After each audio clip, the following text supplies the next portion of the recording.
আসসালামু আলাইকুম। আসলে এক ভাই আমার কাছে জানতে চাইছে যে মালয়েশিয়াতে ভাই ভিসা হয়েছে আমার, কিন্তু আমি আসলে দালাল আমাকে ফ্লাইট করে দিতেছে না। আমি আসলে মালয়েশিয়াতে যে ফ্লাইটের জন্য আসলে টিকিটের জন্য যাইতে পারতেছি না। এখন কি আমি যাইতে পারবো কি না, এবং কি আমার দালাল বলতেছে আমি 5 তারিখ বা 7 তারিখে সে ফ্লাই করে আসলে মালয়েশিয়া পাঠাবে। এই কথাটা আসলে কতটুকু সত্যি? আসলে এখন ভিডিওটি অবশ্যই ভালো লাগলে লাইক দিয়ে দিবেন। আজকে থেকে মালয়েশিয়াতে আসলে কলিং ভিসা বন্ধ, অর্থাৎ নতুন করে লোক আসা বন্ধ। আগের ঘোষণা অনুযায়ী এখন পর্যন্ত কোনো আপডেট আসে নাই, এবং কি বাংলাদেশে যে মালয়েশিয়ান হাইকমিশন আছে উনিও বলছে যে আসলে 31শে মের পর আসলে লোক আনার যে বিষয়টা সেটা হয়তোবা বাড়াবে না। আসলে এখন আপনার দালাল যদি আপনাকে বলে সে পাঠাবে মালয়েশিয়াতে, এটা ভুয়া কথা।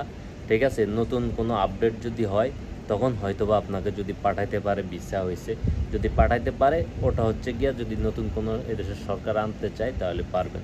কিন্তু এখন পর্যন্ত এই ধরনের কোনো নিউজ নাই যে আপনি আসলে মালয়েশিয়াতে আসতে পারবেন আজকের পরে কলিং বিষয়ে আপনি আসতে পারবেন, এই ধরনের কোনো নিউজ নেই এখন পর্যন্ত আপডেট আছে 31শে মের মধ্যে যাদের ভিসা হয়েছে তাদের 31শে মের মধ্যে আসলে মালয়েশিয়া ঢুকতে হবে, যেহেতু আজকে শেষ দিন। আমার কাছে এতটুকুই আপডেট ছিল। যদি ভিডিওটি ভালো লাগে অবশ্যই চ্যানেলটি সাবস্ক্রাইব করে সাথে থাকবেন।